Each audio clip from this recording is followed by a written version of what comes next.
최초의 퍼스널 컴퓨터는 1974년에 만들어진 알테어 8800입니다. 토글을 움직여 입력하고 불빛이 반짝여 결과를 나타내서 모르스 부호처럼 불빛 깜빡임의 뜻을 알아야 쓸 수 있는 좀 복잡한 컴퓨터였습니다.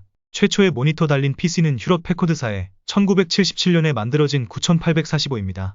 9845는 560 곱하기 455 도트 해상도의 그래픽 디스플레이를 제공했습니다. 한국에서는 미국보다는 좀 느리게 1981년 삼복 컴퓨터 SE8001이 나왔는데 이때 속도는 1MHz였고 가격은 1000만원으로 그때의 여의도 주공 아파트 17평이 1700만원이었으니까 거의 서울 아파트 값과 맞먹을 정도였습니다. 1985년 한국에서 생산된 사무용 컴퓨터 트라이젬 286의 가격은 400만원으로 그때 당시 승용차 포니투보다 비쌌다고 합니다. MS-DOS를 사용하였으며 하드 용량은 20메가였고 램은 640KB였습니다.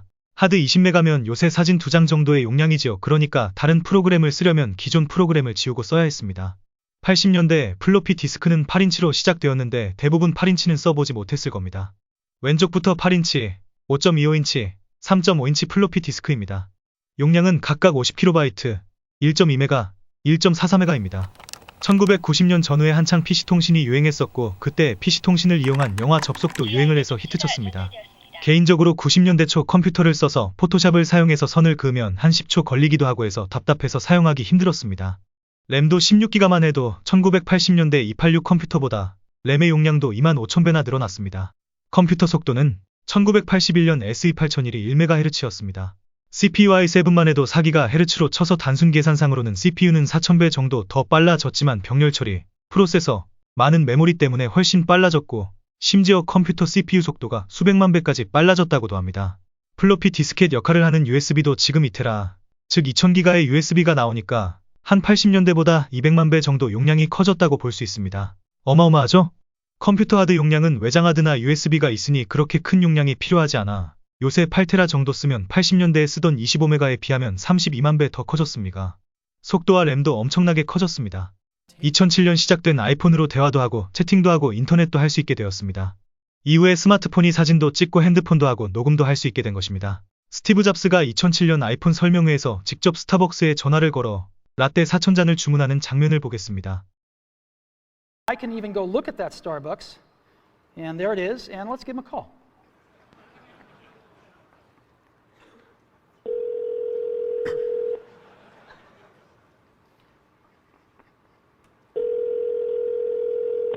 Good morning, Starbucks and how can I help you?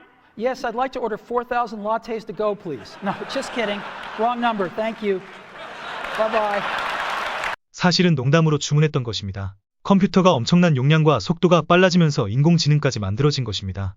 인공지능이 전 세계적으로 관심을 폭발시킨 사건은 2016년 이세돌 9단과 알파고의 바둑 대결이었습니다. 체스는 경우의 수가 제한되어 있지만 바둑은 경우의 수가 엄청나게 많기 때문에 이세돌 9단을 알파고가 이길 수 없을 거라고 예상했지만 결국 알파고가 4승 1패로 이겼습니다. 이게 전 세계에 중계되어 인공지능에 대한 폭발적인 관심을 끌기 시작했습니다. 이때 알파고가 바둑을 두는 것을 사람들이 이해하지 못할 정도였다고 합니다. 그 후 세계 랭킹 1위였던 커제 9단을 3번 연속 이기고 68승 1패로 알파고는 은퇴했습니다. 바로 그 1패가 이세돌 9단에게 진 것입니다.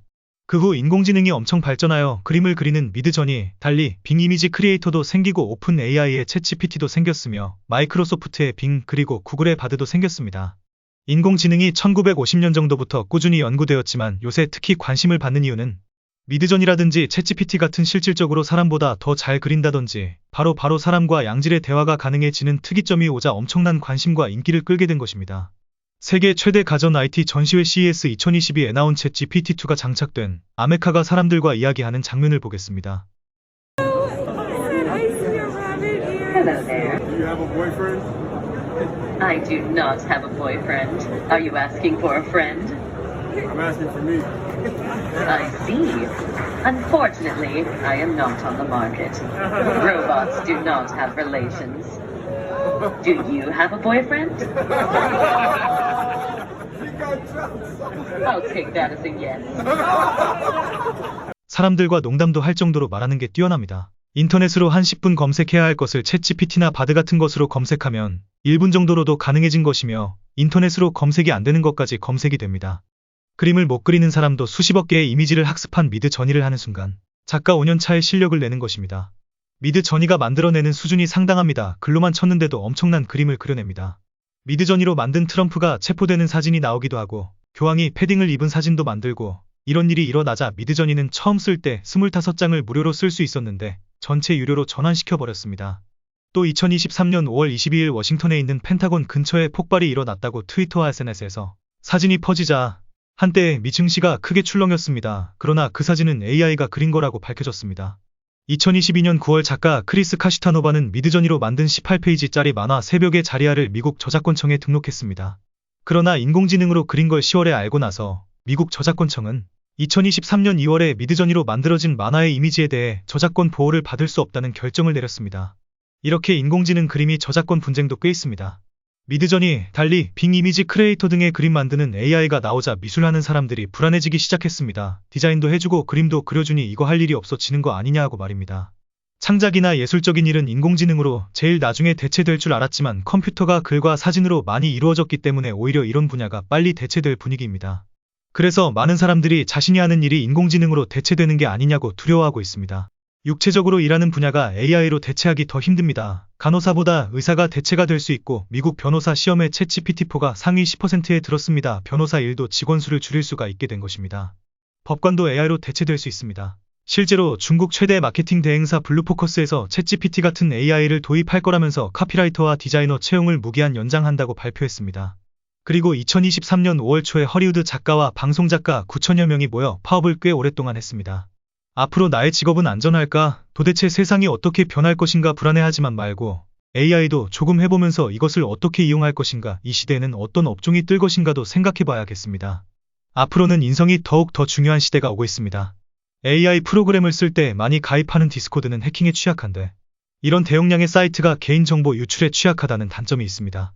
AI는 1, 2, 3, 4, 5, 6, 25, 8, 23, 10 이런 식으로 나열되어 있으면 이걸 1, 2, 3, 4, 5, 6, 7, 8, 9, 10으로 인식한다고 합니다. 그만큼 아주 세밀하지는 못하다는 거죠. 2017년 구글이 만든 기존에 있던 언어 모델과 전혀 다른 언어 모델을 만들어서 무료로 세상에 내놓았습니다. 그걸 오픈 AI가 갖다가 쓴 것입니다. 맨 처음에는 일론 머스크가 오픈 AI에 1억 달러를 투자했다가 서로의 생각이 달라 빠지고 마이크로소프트가 100억 달러 12조 정도를 투자한다고 해서 만든 것이 챗GPT입니다. 지금 보이는 장면이 구글의 서버들입니다. 서버를 돌리기 위한 에너지를 만드는 곳이 있기도 합니다. 이런 곳이 세계 여러 곳에 걸쳐서 있습니다. 챗GPT도 서버를 돌리는데 돈이 어마어마하게 든다고 합니다. 구글은 람다라는 언어 모델로 챗GPT-4 같은 바드를 2023년 2월에 발표했습니다. 챗GPT와 바드는 아버지는 같지만 조금 다른 유전자를 물려받았고 데이터가 좀 다릅니다. 바드는 이름 자체도 음유시인이라는 뜻입니다. 챗GPT는 사실적인 것을 잘 말하고 바드는 시인이라는 이름처럼 친근하게 말을 잘합니다. 바드가 2023년 2월 말 정도에 발표됐는데 챗GPT보다 정보량은 더 많으며 바드도 코딩을 상당히 잘하고 속도도 빠릅니다. 현재 바드는 무료입니다. AI를 잘할 수 있는 방법은 하루에 10분이라도 계속 해보는 방법과 전문가 등의 다른 사람들의 말을 들어보는 것입니다. 현재 로봇 기술도 상당한 발전을 했습니다. 뉴욕 경찰은 23년 4월에 로봇견 디지독 2마리를 10억 원 정도에 구입할 계획이라고 발표했습니다. 디지독은 경찰견으로 투입될 예정입니다.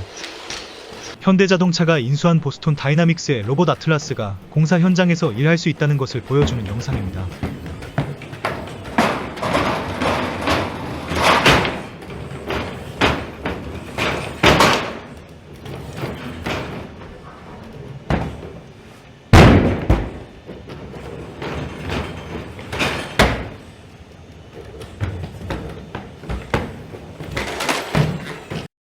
공구를 던지는 장면이 좀 그래서 그렇지 마지막에 체조 선수들이나 할 수 있는 묘기도 부리는군요. AI를 50년 연구해 AI 대부라고 할 수 있고 구글 부사장으로 10년 근무했던 캐나다 사람 제프리 힌튼 박사가 2023년 4월에 구글 부사장직을 그만두었습니다. 그 이유가 인공지능이 너무 두렵다. AI가 이 정도로 빠르게 발전할 줄 몰랐고 이렇게 AI 경쟁이 치열해지면 킬러 로봇을 만들 수도 있다고 하면서 내가 여태까지 AI를 연구한 것이 후회스럽다고 했습니다. 그리고 반드시 규제가 필요하다고 했습니다. 각 나라에서 개발하고 있는 AI가 어떤 식으로 개발되고 있는지를 모르는 것이 무서운 것입니다. 그리고 어떤 사람의 딸의 목소리를 AI로 똑같이 만들어서 너의 아이를 내가 데리고 있다고 해서 100만 달러를 요구했던 사건이 일어나기도 했습니다. 이런 식으로 범죄에도 사용할 수가 있으며 허위 뉴스가 나오기가 쉽고 진짜와 가짜를 구별하기가 힘듭니다. 아이들의 학교에서나 대학에서 숙제나 논문을 챗GPT 같은 AI를 써도 그걸 밝혀내기가 쉽지 않다는 겁니다. 2023년 3월경에 텍사스 오스틴에서 테크놀로지 투자자나 전문가들의 미팅에서 앞으로 10년 동안 AI가 어떤 영향을 끼칠 것인가에 대해 긍정적인 시나리오는 20%뿐이 되지 않았습니다. 점점 AI가 가속화되면서 문제점을 호소하는 사람들도 많아졌습니다. 챗GPT 같은 인공지능 AI로 빠르게 해킹 도구를 만들기도 합니다. 환상적으로 보이는 AI의 뒷면에는 이런 그림자가 있습니다. 2023년 3월 20일 정도의 유료 버전인 챗GPT4 플러스 사용자의 1.2% 정도에서 상대방의 이름 아이디, 신용카드 번호가 버그로 인해 다른 사람들에게 보이기도 해서 한동안 서비스 중지된 적도 있습니다. 이러한 이유로 이탈리아는 챗GPT를 차단했습니다. 챗GPT를 기반으로 하는 오토GPT가 있습니다. 큰 틀만 정해주고 나머지는 알아서 해주는 것인데 한 경영학자가 이 오토GPT에게 나 부자로 만들 수 있어? 하니까 브라우저를 열고 은행 사이트에 들어가서 저장된 아이디와 비밀번호로 접속을 시도했습니다. 재산 상태를 알아보려고 한 것이겠죠. 깜짝 놀란 경영학자는 재빠르게 중단시켰다고 합니다. 만약 여행 정보 검색하다가 플러그인에 연결해서 말로 여행을 예약하려면 아이디 패스워드를 오토GPT에게 알려줘야 합니다. 이런 것이 위험한 것입니다. 차를 만든다거나 할 때 결함이 발견되지 않게 미리 각 기관에서 승인하고 검사하고 식품들도 FDA 등에서 검사를 받아야 합니다. 그러나 지금 인공지능은 어떤 법을 만들어야 하는지 통제해야 하는지 발전 속도가 빠르고 AI가 너무 복잡하게 되어 있기에 통제하기가 힘듭니다.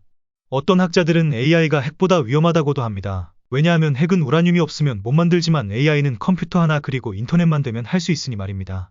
심지어 챗GPT를 지원해서 만든 마이크로소프트사에서도 규제를 위한 미국 정부 기구가 필요하다고 했습니다.